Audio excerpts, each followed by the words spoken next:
Bienvenue à tous dans cette nouvelle vidéo. On se retrouve pour la troisième et dernière analyse de ce mercredi 17 août 2022 sur les Pokémon de la septième génération. Et dans cette vidéo, nous allons parler de Prédastérie. Et Prédastérie, quel Pokémon? Un Pokémon qu'on déteste affronter en stratégie, qui est le Pokémon cancer par définition. Je pense que beaucoup voient de quoi je parle évidemment. Alors, du coup, qu'est-ce que c'est Prédastérie en stratégie? Alors déjà, c'est l'évolution de Vorastérie, hein, bien entendu, et il possède un double type poison et eau. Et le type poison et eau, hein, c'est un type qu'on peut considérer comme très fort en stratégie. C'est un des meilleurs combos de stab même, parce que c'est deux types qui sont plutôt bien agencés, qui se synergisent bien, autant défensivement et offensivement. Déjà défensivement, le type eau et le type poison s'apportent des résistances mutuellement et que du coup ça donne un très bon combo de résistance. Un 8 résistance, c'est un des meilleurs combos de type défensif du jeu, avec notamment des résistances combat, feu, fée ou encore glace, acier, insecte, poison et eau. Alors c'est un double type du coup qui synergise assez bien avec les types acier, hein, parce qu'on retrouve deux résistances qui sont des faiblesses du type acier notamment, avec plein de résistances très utiles à côté, pour trois faiblesses à côté, ce qui est beaucoup moins, même si ce sont des faiblesses quand même assez gênantes, hein, au type électrique, sol et psy, mais vraiment ce type est très fort défensivement. Et là où c'est surprenant, c'est également offensivement qu'il est fort, parce que même si le type poison est un mauvais type offensif, le fait qu'il se combatte avec le type eau, ça fonctionne plutôt assez bien. Vous voyez qu'il est très peu résisté, hein, c'est assez étonnant, mais il y a à peine une trentaine de Pokémon dans le jeu qui résistent au combo de stab, alors qu'on aurait pu croire que c'était moins, mais ça joue sur un bon coverage neutre, il est super efficace sur 328 Pokémon, et la particularité, c'est que le type eau est un stab neutre sur le type acier, là où le type poison est évidemment résisté par le type acier puisqu'il a une immunité poison. Donc vous voyez quand même que naturellement le type est très fort, autant défensivement et offensivement. Donc je pense qu'on peut dire que c'est un des meilleurs double types du jeu sans trop de débat. Donc déjà, il joue sur un excellent double type ce Pokémon et évidemment c'est très fort. On va passer maintenant aux trois talents de ce Pokémon. Son premier talent, c'est échauffement. Alors échauffement qui est là, hein, qui immunise le Pokémon à la paralysie, ce qui est un talent utile, hein, puisque se faire paralyser, surtout pour un Pokémon assez lent qui a besoin de rester, de placer, de se soigner sur le terrain, enfin de maintenir sa présence en vie sur le terrain, ça reste pratique, mais il a un talent bien meilleur que ça, donc du coup, bah, il s'en servira pas vraiment. Son deuxième talent, c'est Cruauté, qui met un coup critique à chaque fois qu'il attaque sur un Pokémon si celui-ci est empoisonné. C'est pas vraiment un talent très adapté parce que ça fonctionnerait plus si c'était un Pokémon offensif. Or, c'est pas du tout le cas. Son dernier talent, qui est évidemment ce qui le rend cancer, hein, Régéforce, un des meilleurs talents du jeu, qui permet au Pokémon de récupérer un tiers de sa barre de vie maximum s'il quitte le terrain et qu'il revient. Et du coup, comme à côté il a son Mopool et ses petits trucs cancer, et ben il est capable de vite récupérer ses points de vie et derrière de pouvoir te cancériser de nouveau, bah, de refaire un peu son taf globalement.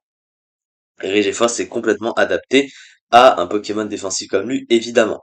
Ses statistiques. Alors, c'est vrai que tout n'est pas excellent chez Predastérie. Alors, ce qui est évidemment le meilleur, ce sont ses défenses, hein. Il a 152 en défense et 142 en défense spéciale. Donc, il tank presque aussi bien le physique et le spécial. Donc, ce qui est évidemment très fort, surtout avec un double type qui s'adapte défensivement avec d'aussi bonnes résistances. À côté de ça, alors c'est vrai qu'il a des offenses qui sont très mauvaises, hein, 63 en attaque et 53 en attaque spéciale, ce qui fait que c'est un Pokémon comme très passif, hein, ça veut dire que c'est vraiment un Pokémon purement défensif, hein, qui s'inclut que dans des archétypes de team, bah, il va juste être là pour tanker et pour jouer sur ses défenses, donc il ne va pas pouvoir vraiment faire de dégâts à côté, même s'il a quelques moves offensifs dont il se sert parfois, mais c'est plus stratégiquement que offensivement. Et à côté, alors il a quand même une base PV assez faible, hein, de seulement 50, donc ce qui quand même nerf un peu le bulk, mais il reste quand même très bon défensivement, bien sûr. Et à côté, il a aussi une très mauvaise vitesse de 35, ce qui est également très mauvais pour un Pokémon comme ça, mais bon, il a l'agencement du reste de ses moves qui l'aide à passer outre ce petit souci. Et du coup, on va passer à son move pool. Alors, au niveau de son move pool, du coup, son move pool de soutien, il est quand même restreint, mais malgré ça, il a quand même quelques petits moves qui le rendent très fort sur le terrain.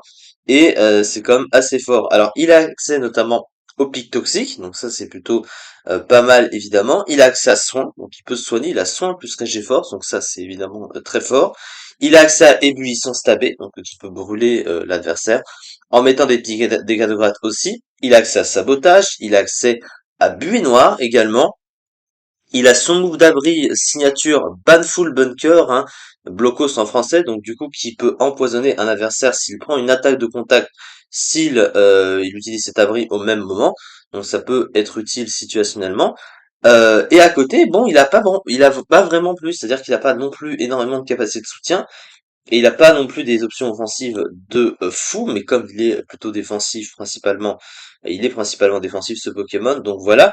Le seul souci, c'est que, eh ben, ce Pokémon, comme il est juste très défensif, eh bien, tu le joueras uniquement que dans certaines teams où tu as besoin d'un Pokémon très défensif comme lui, voilà, c'est pareil. Mais ce qui est très fort, c'est qu'en fait, il s'adapte naturellement avec son type parce que, bah, en fait, si tu as toujours besoin d'un Pokémon, voilà, qui peut te permettre d'avoir de bonnes résistances, hein, surtout, de pouvoir synergiser avec d'autres Pokémon, bah, c'est un Pokémon que tu pourras toujours mettre dans une team parce que il est capable de tanker aussi bien le physique et sur le spécial, donc c'est très pratique pour prendre un peu le tempo de la partie, ça veut dire que tu sais que tu peux venir sur un Pokémon qui tape fort autant physique et spécial, et derrière pouvoir te soigner avec, ou alors essayer de laisser un autre Pokémon se placer derrière. Il est capable, voilà, de naturellement, défensivement, voilà, pouvoir synergiser dans une team, même si c'est souvent dans des teams assez défensives, bien sûr, mais il peut aussi se jouer sur des teams assez offensives ou des teams assez balance, hein, qui vont mixer offense et défense parce que naturellement ils synergisent bien défensivement. Donc ça c'est vraiment très fort. Après ce Pokémon, bon, il est quand même très lent, il tape pas fort, donc du coup, bon, c'est assez facile de pouvoir prédire ce qu'il va faire, hein. Il est quand même assez prévisible ce Pokémon, mais et puis surtout, il suffit de le bloquer en fait. Dès qu'il est bloqué, qu'il peut pas utiliser ses moves de soutien, il peut pas se soigner si tu fais provoque sur ce Pokémon, comme il est très lent en plus. Bah tu peux facilement le bloquer en vrai, hein. C'est pas un Pokémon ingérable non plus, mais s'il arrive à se placer et que t'es bloqué dessus, ben tu peux vite te retrouver à avoir cette fréquence-là, sachant qu'il peut se soigner s'il quitte le terrain avec Force, il revient, s'il t'empoisonne ta team, qui tank tes coups, il se soigne à l'infini comme ça peut être assez pénalisant. Donc voilà, il faut savoir, une team mal préparée, on va dire, aura du mal à gérer ce genre de Pokémon, mais sinon une team bien préparée, voilà, s'en sortira mieux. Surtout que c'est un Pokémon qui est évidemment bien connu et très joué. Et du coup, on va passer à sa fiche stratégique. Des statistiques de défense et défense spéciale exceptionnelles, du coup, accompagnées d'un excellent double type défensif, offrant des résistances à des types courants en overuse, possède un large moufoule de soutien et une attaque de soin, un talent utile, Régé Force. Possède de faibles PV et une vitesse insuffisante, le rendant sensible à provoque, voilà, hein, pour bloquer ses moves de soutien, et reste un Pokémon passif parce qu'il tape vraiment pas fort, n'offrant aucune pression offensive. Voilà, c'est toujours un petit peu le problème des Pokémon un peu à l'instar de Bastiodon, hein, c'est un peu le même archétype de stats, sauf que lui est bien meilleur, hein, évidemment. Mais disons que ça joue pas sur les mêmes rôles ni sur les mêmes options derrière, donc voilà. Et puis il est évidemment un des meilleurs Pokémon du jeu, et il se classe le mois dernier sixième de l'Overuse de 20,94%. Donc voilà, plus d'un cinquième des teams, donc il est évidemment un des Pokémon les plus joués du jeu. On est d'accord à ce niveau-là, il est bien connu ce cher Pedacé, même si on déteste l'affronter aussi.